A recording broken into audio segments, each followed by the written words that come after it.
ओम सच्ची जनवाणी नमे चैनल पर आपका स्वागत है। Please subscribe the YouTube channel and share the video, like and comment to.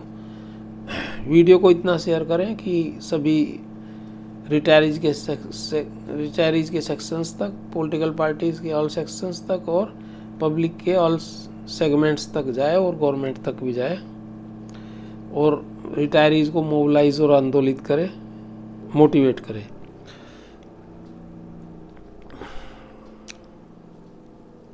ये एक प्रतिक्रिया है, एक इन्होंने लिखी है। कल जो घटनाक्रम हुआ, was it midnight drama? Shukla ji ने। यह निश्चित रूप से अजीब है। लागत पत्रक पर हस्ताक्षर करने के लिए आधी रात तक इंतजार करना। पहले इस कार्य को आगामी सोमवार तक के लिए टाल दिया गया था, लेकिन अचानक कुछ अज्ञात कारणों से लागत पत्र पर कल ही हस्ताक्षर करने का निर्णय लिया गया। यह न तो सत्ता का हस्तांतरण था और न युद्ध विराम जैसी कोई दुर्लभ घटना। यहाँ तक कि अंतिम समझौते पर भी हस्ताक्षर नहीं किया जाना था और आमतौर पर यह दो पक्षों के बीच बातचीत और समझ का मामला था, जिसे बढ़ा चढ़ाकर पेश करने का उद्देश्य बैंक कर्मियों के बीच उत्सुकता पैदा करने और सस्ती लोकप्रियता हासिल करने से ज़्यादा कुछ नहीं था। खैर, जो हुआ सो हुआ। इससे यूनियनों की गिरती छवि में सुधार होने के वाला नहीं है, पतन तो हो ही चुका है। वेतनमान बन गया, भत्ते तय हो गए। आईबीए ने कास्ट शीट पर हस्ताक्षर तो करवा लिए, लेकिन इसे साझा नहीं किया। अब शेष कार्य सोमवार को किया जाएगा। 1/1/1986 से 31/10/2022 के बीच के पेंशनर्स को अनुग्रह राशि 1/11/2022 से मिलेगी और अनुग्रह राशि का निर्धारण मूल पेंशन प्लस डीए के योग को वैज्ञानिक फैक्टर से गुना करके किया जाएगा, लेकिन अभी तक यह तय नहीं हुआ है कि क्या फैक्टर है। सोमवार को इसकी रूपरेखा भी तय होने की संभावना है। अगले 4-6 दिनों में अंतिम समझौते पर हस्ताक्षर होने की संभावना है। यह पेंशन भोगियों के लिए है, यह एक पड़ाव बिंदु होगा।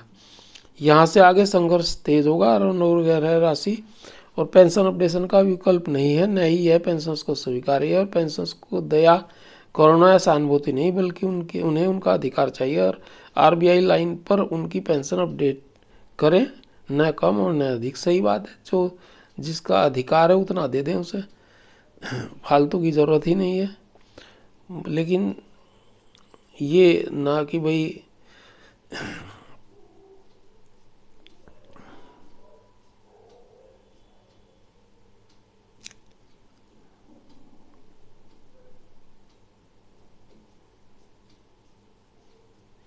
एक और न्यूज़ तैयार रही है। अब ये इसकी पुष्टि तो कहीं नहीं हुई, लेकिन लोग बाग बता रहे हैं, इसको भेज रहे हैं।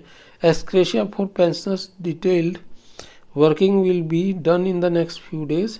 IBS CEO Shri Sunil Mehta expressed that detailed bipartite joint note should be signed in the next 7 days. ऐसा इन्होंने भेजा है लोगों ने, कुछ ने।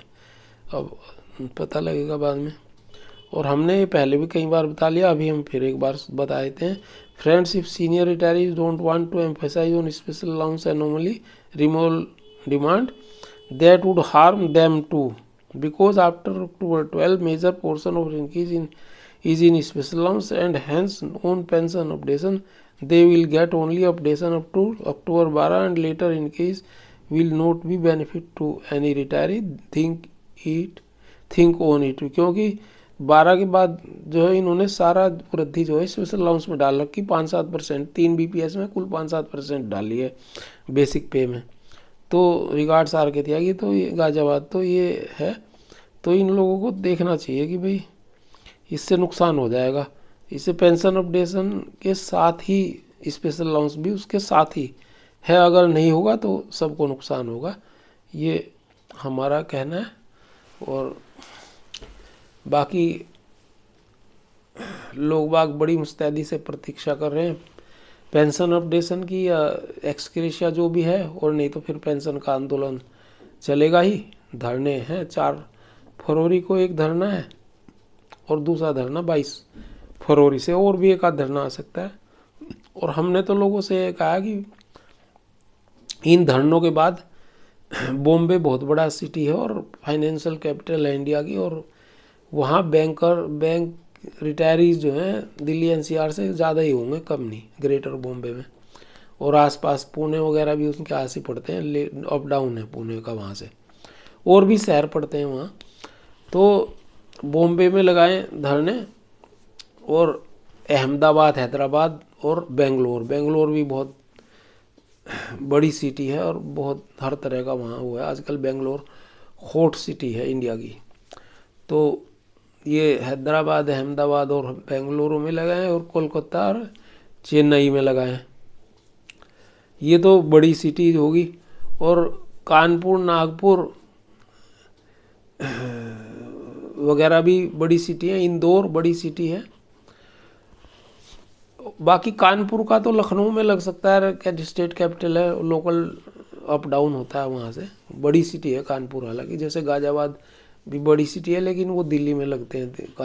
ये एनसीआर में आता है, तो गाजियाबाद और नोएडा और फरीदाबाद और गुड़गांव वाले सब दिल्ली में ही आते हैं धरने पर या कोई भी कार्यक्रम इस तरह का करने के लिए। तो नागपुर वाले, पुणे वाले बॉम्बे आएंगे और ये कानपुर वाले लखनऊ आ सकते हैं। बाकी चंडीगढ़ है आपका, जम्मू है, राजकोट है, सूरत है और जयपुर है, पटना है, भोपाल है और भी स्टेट कैपिटल्स हैं बड़ी बड़ी वहाँ, या कुछ बड़े शहर हैं। स्टेट कैपिटल नहीं है लेकिन स्टेट कैपिटल से ज़्यादा उनका महत्व है। लुधियाना है जैसे आपका, पटियाला है पंजाब में, अमृतसर वगैरह हैं, ये हैं। और इनमें सब लगाएं पूरे, कम से कम 1 महीने तक धरनों की बहार लग जाए तो गवर्नमेंट पर प्रभाव पड़े। और दिल्ली में तो ये जंतर मंतर पे 2 धरने मैंने आपको बताया, 4 फरवरी 22 फरवरी का ये लगेंगी। और 22 फरवरी में सभी संगठनों को शामिल करने की बात चल रही है। और 4 फरवरी को भी हमने सभी से कहा कि भाई इर्रेस्पेक्टिव ऑफ यूनियन एफिलिएशन, और जो सर्विस में है वो स्पेशल अलाउंस का मामला उनका भी है, तो सर्विंग एम्प्लॉइज़ भी आएँ, ये हमने रिक्वेस्ट करी है लोगों से। और मुजफ्फरनगर, आगरा और जयपुर और आसपास के जो शहर हैं, मेरठ वगैरह, तो ये सब हैं ही जिनका हमने बात कही है आने की। तो ये धरने में शामिल हों और जैसा होगा देखी जाएगी। पेंशन अपडेशन और स्पेशल अलाउंस ये बड़े मुद्दे हैं, और हेल्थ इंश्योरेंस पॉलिसी भी फ्री ऑफ कॉस्ट। बाकी हमारा कॉम्पिटिशन कम करना 15 से 12 वर्ष और ग्रेजुएटी के 2 मुद्दे हैं। एक 16 में 20 लाख जो एनहेंसमेंट हुआ था वो कोर्ट में भी, और एक ये ALC DLC वाला जो 26 दिन और DA और स्पेशल अलाउंस पे ग्रेजुएटी मिलनी चाहिए। ये हमारे मुद्दे हैं, गवर्नमेंट इन्हें हल करे। हमने पहले भी बहुत सारे मेल करे हैं, करते ही रहते हैं, अभी भी किए हैं। और हमने इन्हें ये भी कहा था कि भाई जैसे सेकंड ऑप्शन पेंशन का दिया था, तो इंडिपेंडेंट 2 एक्चुअरीज आपने अपॉइंट की थी। एक कलकत्ता की थी शायद, एक बेंगलोर या साउथ के किसी जगह की थी। उन्होंने तो 6600 करोड़ का दिया था खर्चा, और इन्होंने 18,000 करोड़ का दिया था, जो अभी प्रेजेंट ये शुरू से ही अपने यहाँ है, बैंक में, LIC वगैरह में सब जगह। तो उन्हें बुला के उनके अनुसार कार्य कर लें, क्योंकि हमारे जो साथी लोगों ने कैलकुलेशन बनाई है वो तो कुछ ने 3250 और कुछ ने 6600 करोड़ की बनाई है। और लेकिन उसमें भी है कि 5000 करोड़ सरप्लस चल रहा है जैसा बताया जा रहा है पेंशन फंड्स में, तो उस हिसाब से ज़्यादा कोई आवश्यकता नहीं है। पर अगर है, मान लो उसमें आपको फंडिंग करनी भी है कि 185 पे 12 रुपये वाला जो फार्मूला बता रहे हैं, तो वो करी जाए। फिर तो दुनिया भर के खर्चे गवर्नमेंट करती है, कितने लाख करोड़ के, अभी 81 लाख करोड़ को फ्री राशन दिया जा रहा है, 51 करोड़ लोगों को आयुष्मान कार्ड दिया जा रहा है। तो उसी हिसाब से ये भी एक खर्चा है। ये 7.5 लाख लोग हैं हम लोग, 7,65,70,000, और उनके स्पाउस और बच्चे वगैरह लगा करके करीबन 40-50 लाख बैठते हैं, और उनके रिलेटिव लगा के 1 करोड़ लोग बैठते हैं। तो उन सब की प्रॉब्लम है ये। हम लगातार गवर्नमेंट से ये बात उन मैसेज और इनमें कह भी रहे हैं, और मेल में भी हमने लिखा पहले इनको, लेकिन जो वो समझते हैं वो जाने। धन्यवाद साथियों, नमन, क्रांतिकारी अभिवादन और सल्यूट, थैंक्स। सभी संपन्न प्रसन्न और स्वस्थ रहें, मंगल में रहें सब परिवार। जय भारत, भारत माता की जय, वंदे मातरम, ओम नमः शिवाय। आर के त्यागी गाजियाबाद।